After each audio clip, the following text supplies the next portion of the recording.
സുരേഷ് ഗോപി കേന്ദ്രമന്ത്രിയായി വരുന്നത് കാണാനുള്ള ആഗ്രഹം പങ്കുവെച്ച നടൻ ബൈജു സന്തോഷ്. ചലച്ചിത്ര താരങ്ങളുടെ സംഘടനയായ അമ്മയുടെ ഓഫീസിലേക്ക് കേന്ദ്രമന്ത്രിയായ സുരേഷ് ഗോപി വരുന്നതാണ് ബൈജു സ്വപ്നം കാണുന്നത്. തനിക്കൊരു ആഗ്രഹമുണ്ടെന്നും കൊടിവെച്ച കാറിൽ കരിമ്പൂച്ചകളുടെ അകമ്പടിയോടെ അമ്മയുടെ ഓഫീസിലേക്ക് സുരേഷ് ഗോപി നടന്നു കയറുന്നത് കാണണം.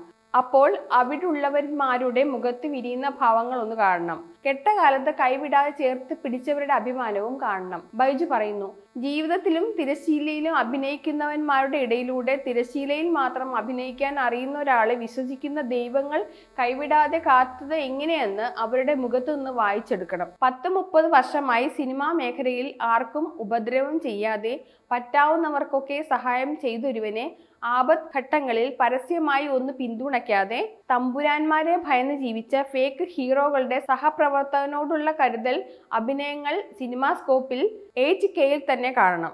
നീയൊക്കെ സിനിമയിലും തിരക്കഥയിലും അഭിനയിച്ചും കണ്ടും ശീലം മാത്രമുള്ള ഇന്ദ്രപ്രസ്ഥങ്ങളിൽ നിന്റെയൊക്കെ തലവര മാറ്റി എഴുതാൻ കഴിയുന്നവന്മാരുടെ ഇടയിൽ ഇന്നു മുതൽ ഞാനാണ് നിന്റെയൊക്കെ അഡ്രസ്സ്. ദാനം വാങ്ങിയിട്ടൊന്നുമല്ല, അധ്വാനിച്ച് നേടിയതാണ്. ഇനി ഏത് എഴുതിയവന്റെ ജാതകവും കഥയും പിടിച്ചു പോകേണ്ടതില്ല.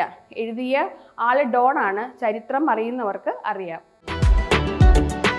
You are watching India's first NGO television, Malanadu TV India.